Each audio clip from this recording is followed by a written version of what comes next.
Welcome to Staffing Stories, hosted by Andy Moss. Andy has been in the staffing industry for over 25 years, first as a recruiter, then eventually an account manager and business owner. This is the podcast where we sit down with fellow staffing owners to get the real stories of the successes, the failures, and the lessons learned along the way.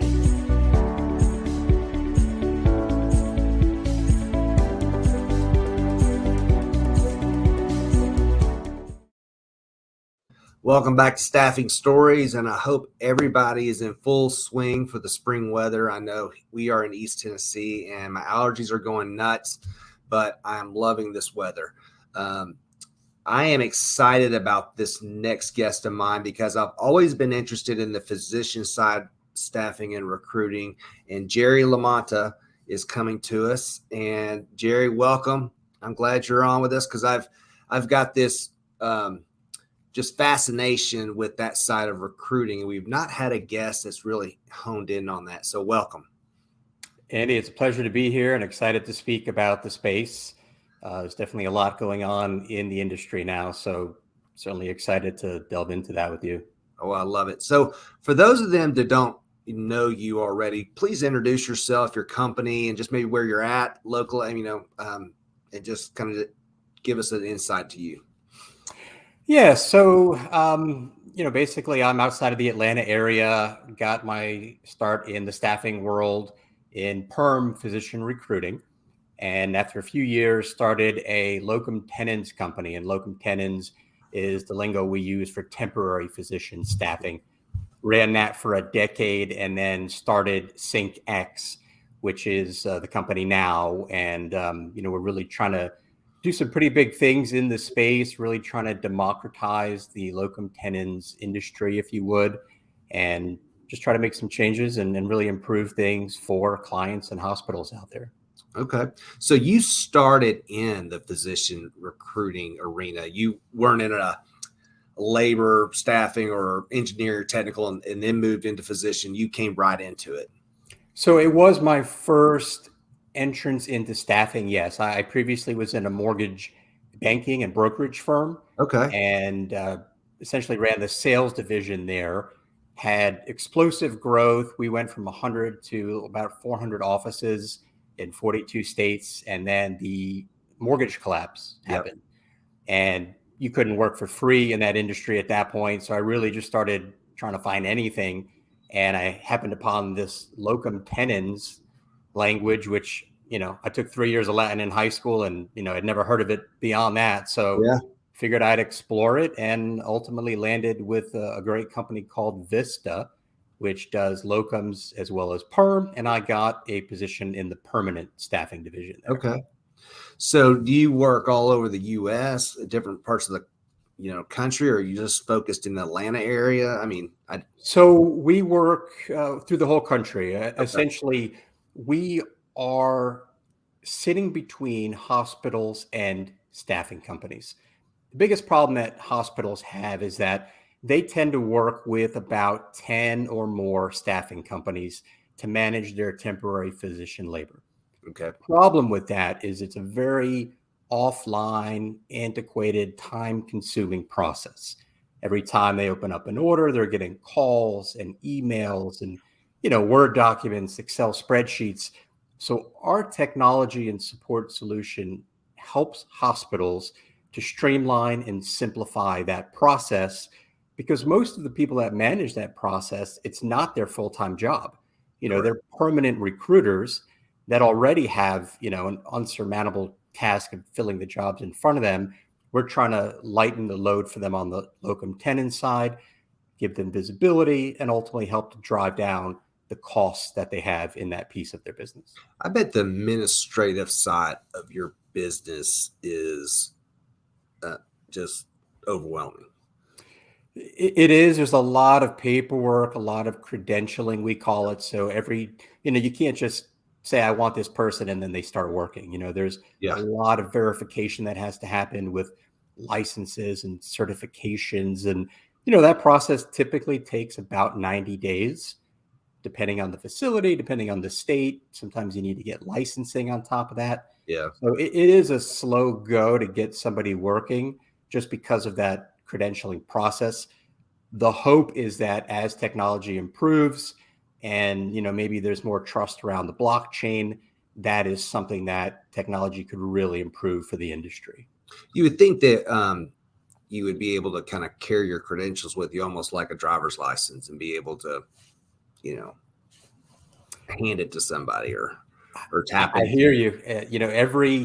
Every hospital does it differently. Yeah. You can actually have a hospital system with multiple hospitals, and every hospital there does it a little bit differently in terms of what they want, how much, verification they need, how many case logs they might need. So there's really no standardization there. The industry understands that's a problem, and they're trying to work towards that, but it's also a very slow moving industry. So it's probably not going to happen anytime soon. I'm sure the hottest tech out there that I see and I am intrigued about or scared about is AI. And you have a fascination with that. We were talking off screen a little bit, and I would love to understand your vision of that in our world of staffing and recruiting, specifically in physicians. So if you look at the staffing arena right now, you essentially have hospitals, you have mega corporations, Walmart, CVS, Dollar General is getting into the physician world. Wow. And then you have these staffing companies, and there's a couple hundred staffing companies. Some of them have thousands of people. The problem all of them have is they're competing for talent in a pool that's consistently shrinking. Every year the physician shortage gets worse. Less providers are coming into the market. I saw a poll recently where a third of doctors would consider leaving the industry entirely. So in that space, there's huge competition. And ultimately what that competition is doing is driving up rates.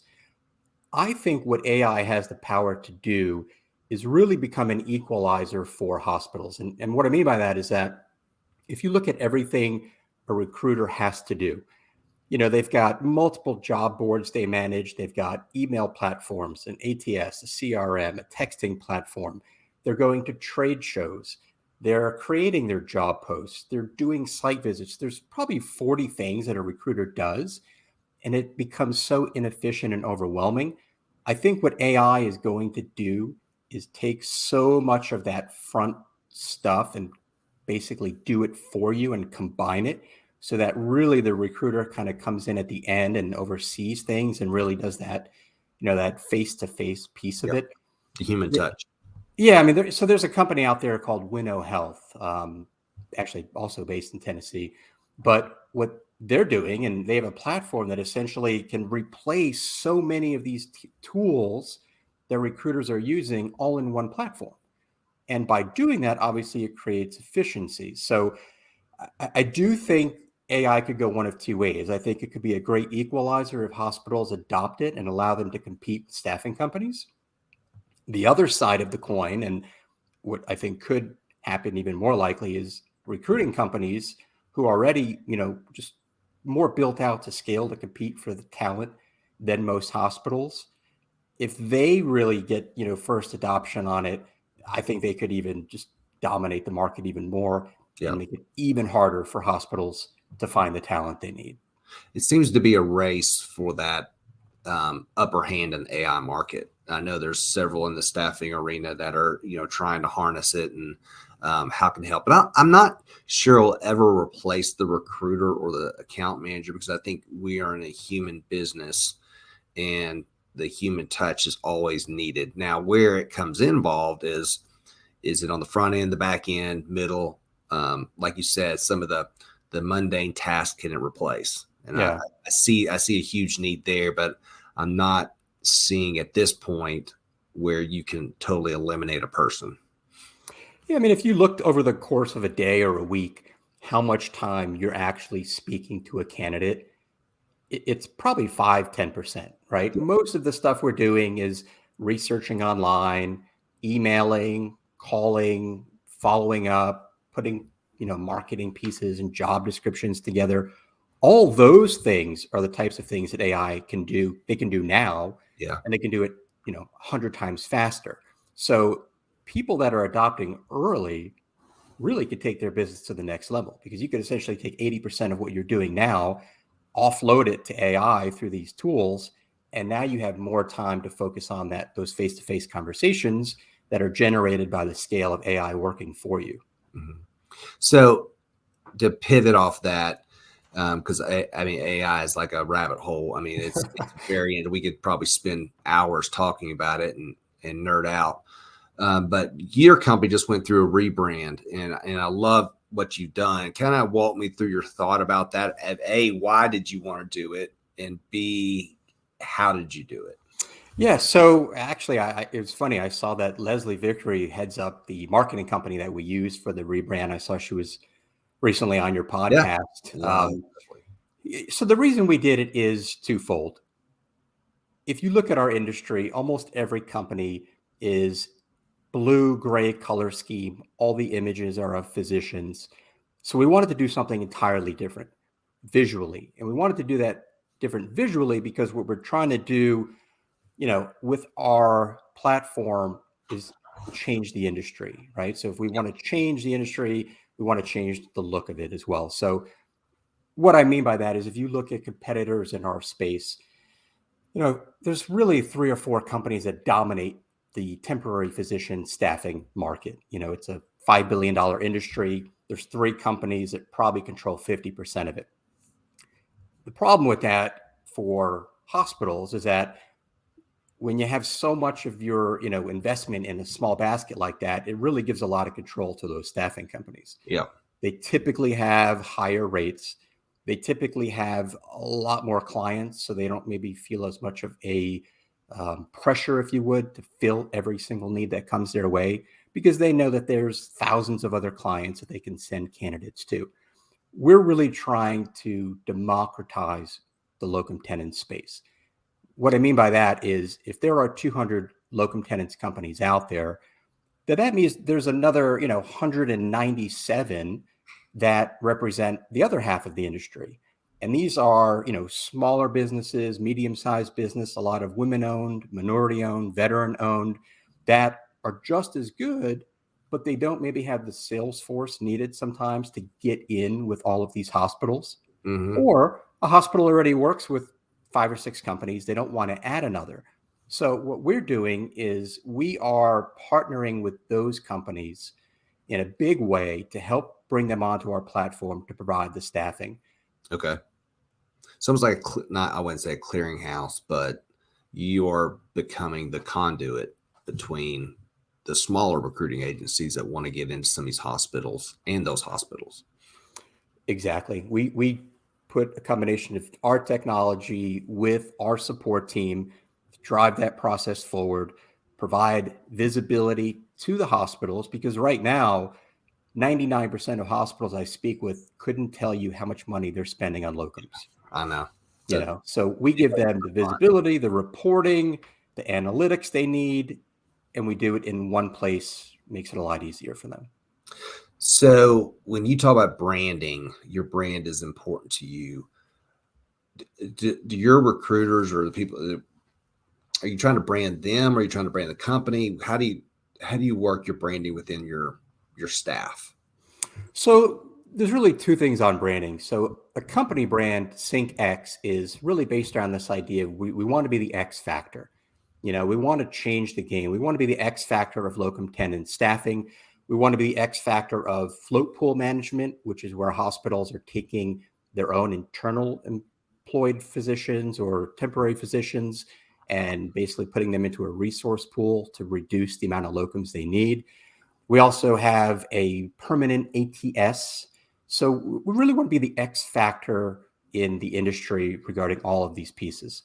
I also think that branding is hugely important for recruiters, in-house recruiters, firm recruiters, because I always say, if you're not doing anything to build a personal brand as a recruiter, you're only as good as the jobs you represent. Yep.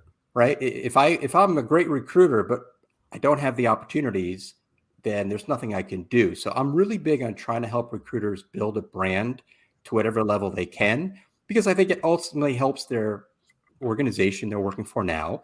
I think it helps them in the future, because obviously jobs change and it gives them increased opportunity and just brings more awareness to them, gives them credibility that helps them to land candidates. Well, it's interesting that you talk about, because I've always said, great recruiters, they know, people in the industry know their name. They may not know the company to work with, but they understand great recruit, the recruiters that are good. Yeah. And I think you're absolutely right. Hit a home run with that. So when you look at your next 5 years, what excites you the most around the industry, your business?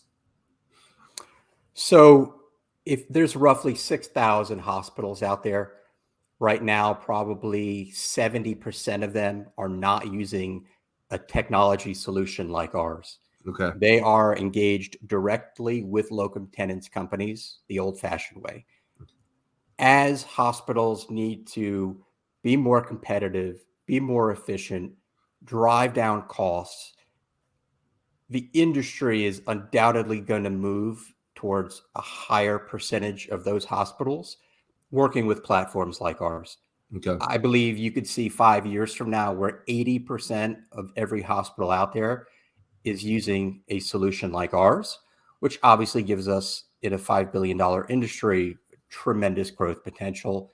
And we're extremely excited about that. That's awesome. It sounds like you built a great business. I'm sure you've seen ups and downs. Are there anything that when you look back over your career or, your business that you say, I wish I had a redo card on that, or what would I change? So, it's interesting. We launched during COVID. And of course, we didn't know at the time what COVID was or how long it was going to last. And so here we are creating a business to solve locum tenens at a time when there was no locum tenens. I mean, most physicians were sitting on the sideline wondering what they were going to do. Mm-hmm. But, I honestly, looking back, think the one thing I would do differently is even deploy more resources back then to grow faster, because if you could have had a better, idea of sort of when the tide was going to turn, it would have been great to have been our size now back then. So, and I think, look, most industries, most businesses tend to grow in these tough times. So it's hard to, at the time say, let's double down on it. But looking back, I think that would have been a decision I would have done. Well, it's always a pleasure talking to great leaders of the business and understanding their story and kind of what they see in our industry, because it's an amazing industry of recruiting and staffing. It's been something I've done 25 years, and I love to hear successes and stories. So I really appreciate, Jerry, that you came on and shared your company with us and your story.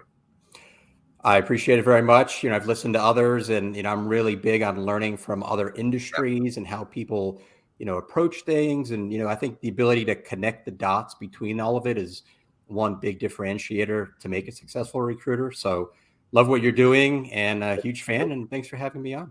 Awesome. It's nice to meet you and talk to you. We'll be back with you later. Thanks, Jerry. Of course. The Staffing Stories podcast is brought to you by 3DIQ. Founded by recruiters for recruiters, 3DIQ's industry-leading product suite complements your submission process in Bullhorn from start to finish and helps you deliver a cutting-edge customer experience. Triple your placements with our powerful resume submission platform, candidate marketing, and client portal. Visit 3diq.com/stories to learn more.